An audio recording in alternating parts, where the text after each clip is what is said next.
Assalamualaikum warahmatullahi wabarakatuh. Alhamdulillahi rabbil alamin. Allahumma salli wa sallim ala sayyidina Muhammad wa ala ali sayyidina Muhammad. Amma ba'du faqad qala Allah ta'ala fil Qur'anil Karim. A'udzu billahi minasy syaithanir rajim. والذين آمنوا وعملوا الصالحات لنبوئنهم من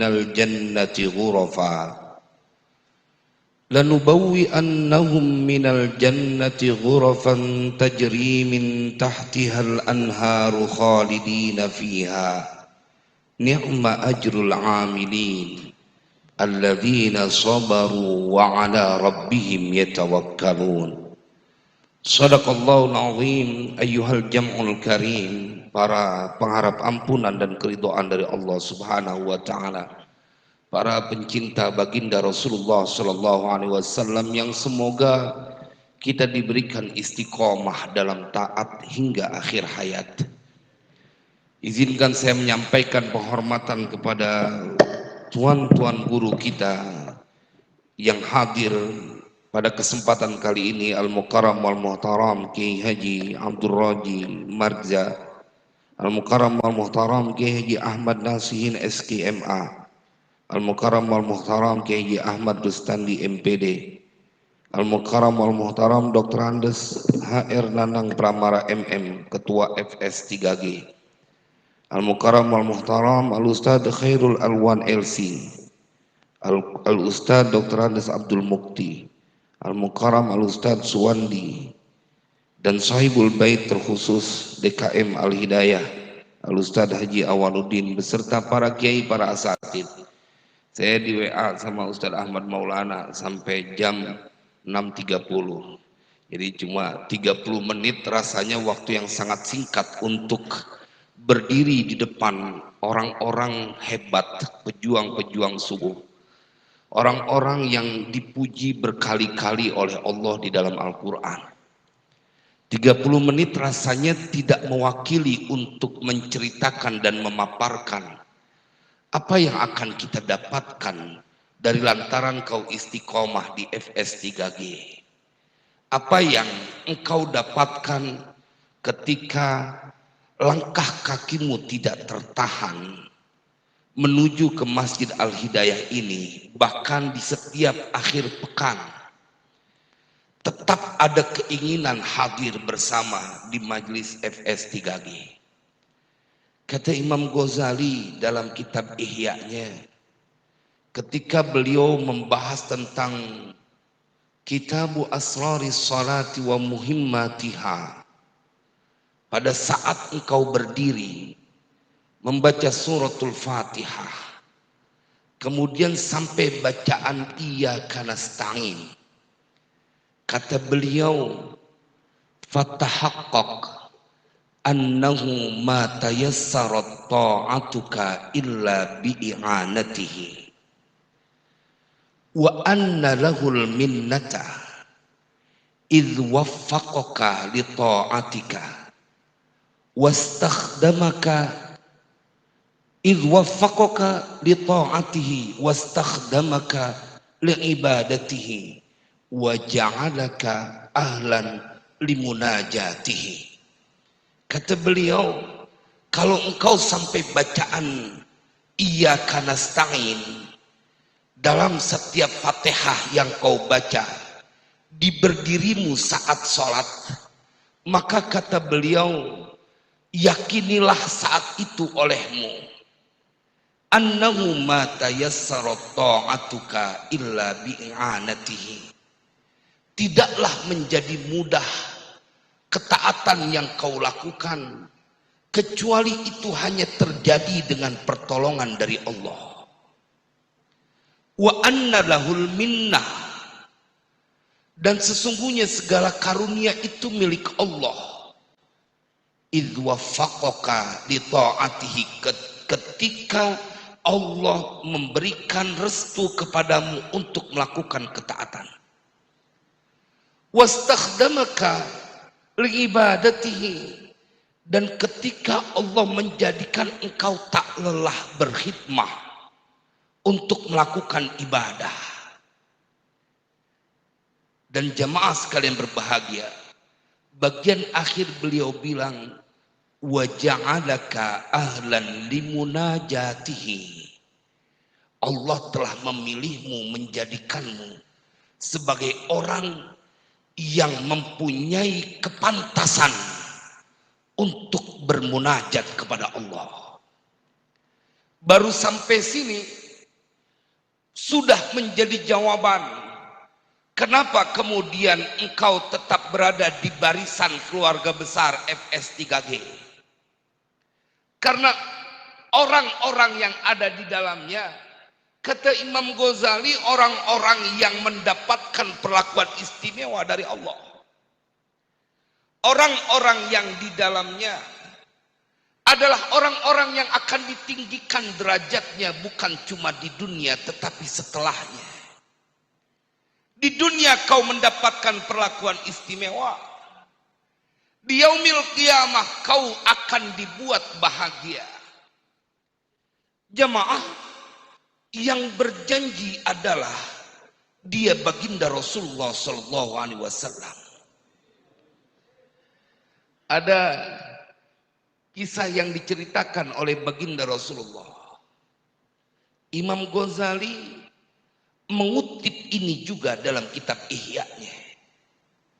Bahwa kita yang ada di sini jamaah adalah orang-orang yang tidak diperkenankan lagi untuk mendapatkan kesulitan karena engkau berada di barisan subuh FS3G. Kalau kita ngelihat, ini yang menceritakan adalah baginda Rasulullah. Ketika beliau bercerita anna rajulan yadkhulun nara fayamkuthu fiha alfasana yunadi ya Hannan ya Mannan.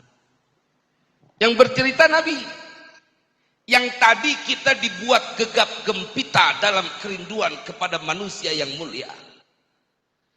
Beliau bercerita bahwa ada seorang lelaki yang dia masuk ke dalam neraka dan tinggal di dalam neraka udah selama 1000 tahun.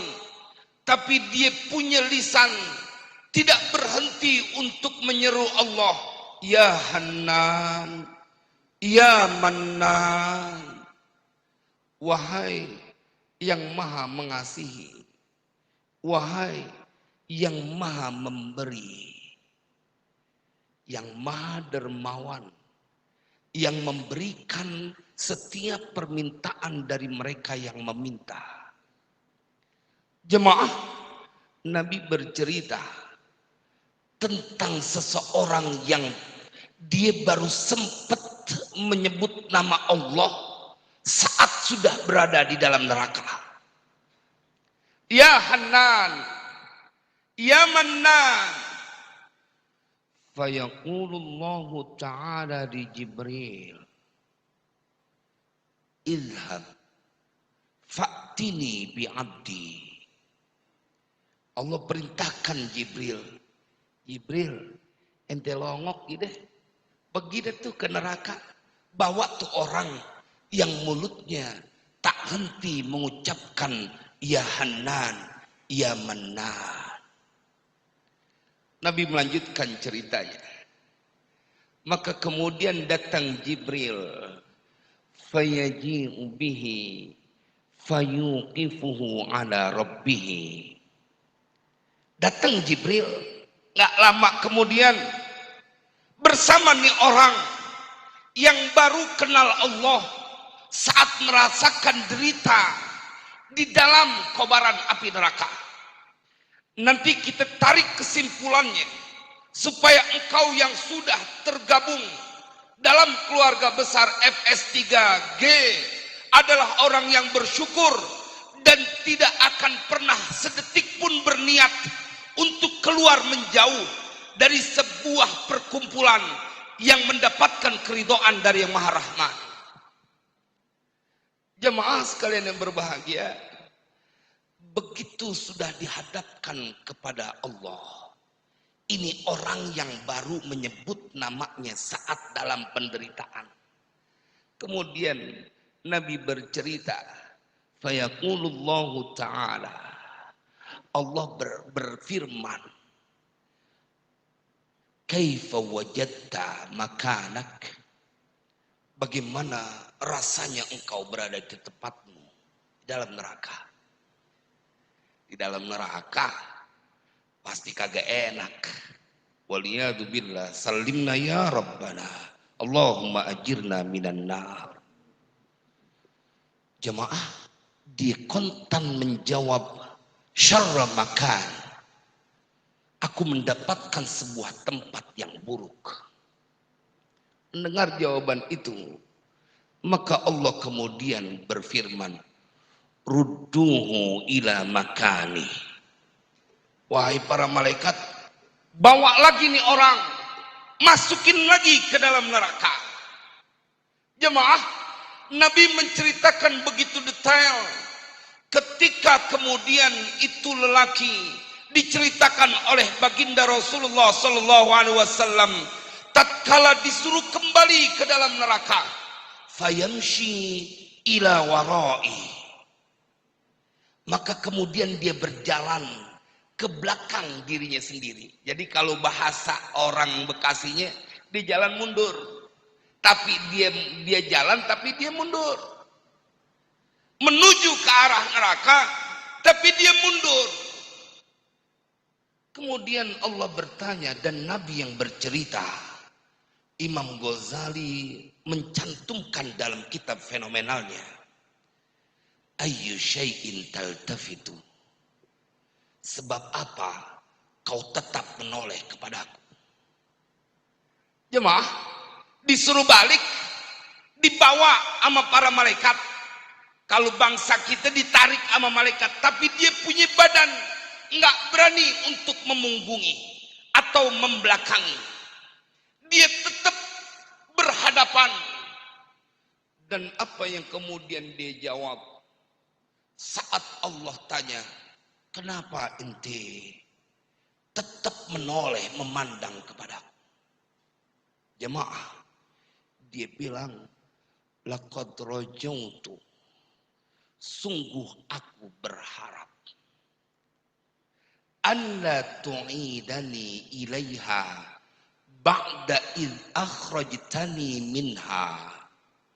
Kata beliau, ini orang yang diceritakan oleh Nabi, tatkala engkau keluarkan aku, Jibril menjemputku keluar dari neraka, kata beliau, laqad rajautu, sungguh aku telah berharap, alla tu'idani ilaiha, engkau tidak akan mengembalikan aku ke neraka itu lagi ya Allah, ba'da iz akhrajtani minha, setelah engkau keluarkan aku dari neraka. Ya Rabb, apa yang terjadi kemudian? Allah perintahkan, idhabu bihi ilal jannah, kepada para malaikat, ente pergi bawa nih orang, jangan ke neraka, masukin ke dalam surga. Sallu ala nabi. Nabi Pak yang bercerita, wa ma yantiqu anil hawa in huwa illa wahyu yuha. Saya ingin mencarikan dalil untuk orang-orang yang berada di FS3G. Engkau tidaklah menjadi orang sembarangan. Tatkala datang ke tempat ini, istiqomah berada dalam barisan orang-orang yang mengharap keridhaan dari Allah. Kan yang bikin kita datang kemari bukan sekedar ini adalah acara rutin mingguan dari FS3G. Bukan sekedar karena Allah pilih kita datang ke tempat ini. Juga di dalam hati kita ada sebuah harapan. Kali-kali aja dari amalan yang teramat sederhana ini, dibanding dengan banyak waktu yang telah kita sia-siakan, di situ ada keridhaan Allah. Ini yang membuat kita nggak jadi lelah. Apalagi kalau kita buka surat At-Taubah. Karena saya harus taat dengan aturan 30 menit, jadi saya kudu padetin supaya saya diundang lagi sih. Saya diundang lagi. Keren juga FS3G. Sepanjang saya diundang ceramah, baru ini kita diundang ceramah pakai dibawain durian 8 buah. Kalau kata bini aneh, enak nih bang kalau yang undang begini terus katanya. Lo makan durian sampai 8. Jemaah, apalagi ketika kita masuk ke dalam surat At-Taubah, saat Allah boleh jadi memasukkan kita di dalam ayat ini. Di kota Madinah ada sebuah masjid, namanya Masjid Quba. Tapi dalam sejarah dicatat ada orang-orang musyrikin, orang munafikin, yang mereka membangun masjid yang disebut oleh Allah dalam Al-Quran Masjid Dirar, yang sekarang tinggal reruntuhan. Kalau kita diajak ziarah ke Masjid Quba, kita akan temukan nggak jauh dari Masjid Quba ada reruntuhan yang kita dikasih unjuk, nih dia Masjid Dirar, bekas Masjid Dirar. Dalam surat At-Taubah Nabi dipesan, ente ya Muhammad jangan pakai sholat di Masjid Dirar itu. Nabi dipesan jangan sholat di itu masjid yang dibuat tandingan dari Masjid Quba. La takum fihi abada. Jangan kau melaksanakan, mendirikan sholat di masjid itu selamanya. La masjidun ussisa 'ala taqwa min awwali yaumin ahaqqu an taquma fi. Sungguh masjid yang dibangun pertama kali, dari pertama kali berpondasikan ketakwaan, itu lebih berhak untuk engkau melaksanakan sholat di dalamnya. Tapi lihat, ada gerangan apakah alasannya? Selain itu masjid dibangun dengan berasaskan, berpondasikan ketakwaan. Allah puji, di situ di dalamnya ada orang-orang yang demennya mereka mengingat Allah dan suka bersuci. Fihi rijalun yuhibbuna ayyatahharu wallahu yuhibbul mutahhirin. Allah yang sampai ini, ayat ini kita buka dalam berbagai kitab tafsir, membuat Nabi Yuna Muhammad bertanya-tanya. Ini orang yang ada di Masjid Quba, sampai segitunya dipuji sama Allah di dalam Al-Quran. Jangan kau sholat di Masjid Dirar, buat selamanya ya Muhammad. Tapi sholatlah di Masjid Quba, karena di dalamnya ada orang-orang yang demennya bersuci. Fihi rijalun yuhibbuna ayyatahharu wallahu yuhibbul mutahhirin. Jemaah, Nabi datang kepada mereka yang berada di Masjid Quba dan kemudian bertanya, Innallaha ta'ala qad ahsana alaikum ats-tsanaa'a fit tatahhur fama tasna'un. Sesungguhnya Allah telah begitu indah memuji kalian, wahai yang berada di Masjid Quba, dalam perihal bersuci. Fama tasnaun, apaan sih yang ente kerjain sampai dapat pujian segitunya dari Allah di dalam Al-Quran?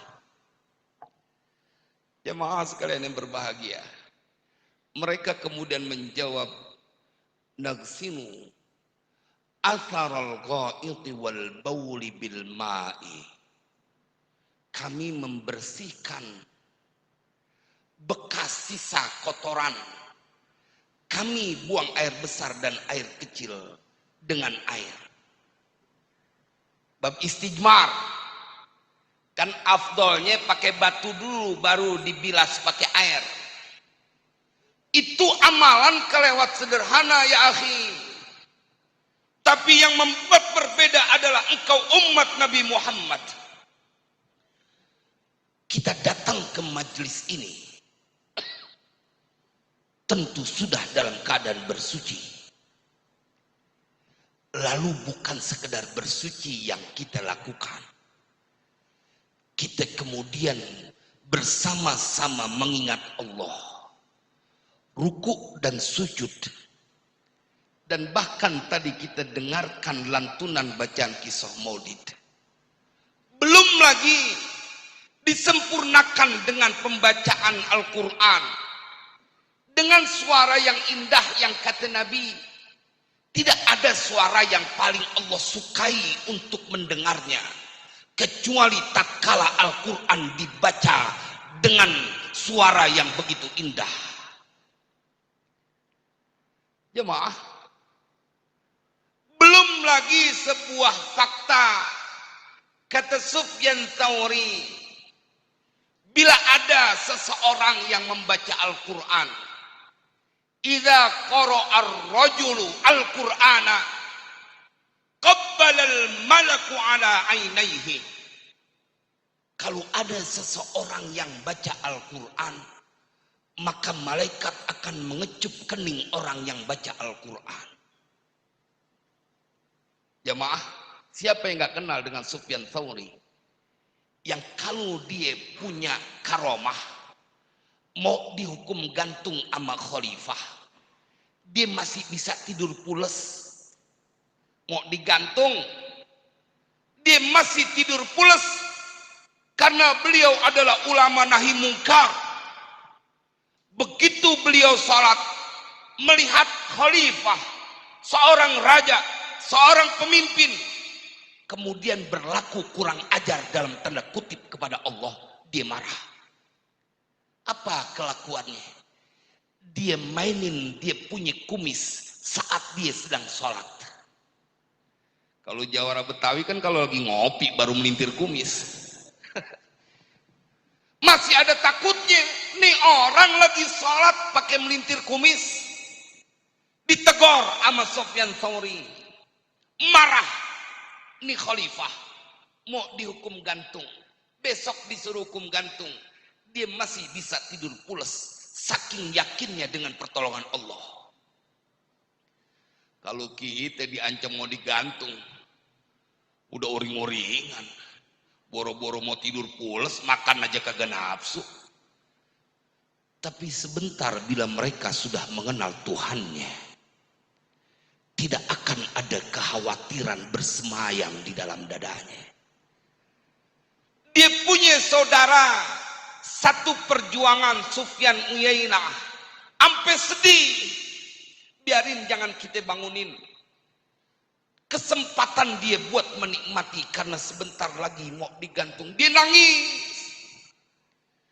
Begitu dia terbangun, keluarlah dari lisannya sebuah doa minta kepada Allah. Ya Allah, binasakan khalifah yang zalim itu lantaran aku menunaikan kebenaran. Jemaah, diturutin sama Allah. Disambar petir, ambles tuh dia tanah, tenggelam dia semuanya bersama badan-badannya dan kerajaannya. Ini salah satu tema nanti siang 12:30 insya Allah saya akan ngisi di Damai Indonesiaku TV One berkaitan dengan adab satu negeri. Jadi dari sini nih kagak pulang lagi langsung karena jam 9-nya saya udah harus tapping buat program rekamannya dan live-nya jam 12:30. Bajunya juga sama, ntar baju yang ini juga. Cuman kita mau pakai jas gitu. Saya udah ngomong sih sama Ustaz Ahmad Maulana, jas yang kemarin dikasih masih kekecilan buat badan saya. jadi sempet-sempetnya curhat ini. Waktu 30 menit masih sempet lu curhat. Jamaah sekalian yang berbahagia, nggak ada materi masalah bersuci kecuali kau dapatkan di majelis-majelis taklim. Bagaimana kau dipuji oleh Allah di dalam Al-Quran? Masa iya kemudian dibiarkan dalam kesusahan? Orang suka berpikir, apa sih manfaatnya majelis subuh? Kan hidup di dunia yang penting kudu banyak kerja. Kalau inti banyak kerja, inti banyak yang bakalan dapat. Sebentar jemaah sekalian berbahagia. Allah ceritain dalam Al-Quran di bagian terakhir, 5 menit, 5 menit lagi. Dalam surat Al-Qalam, Allah ceritain mereka orang-orang yang dibikin berantakan skenario logika mereka. Allah ceritain dalam Al-Quran, kita nggak bisa bantah kebenarannya.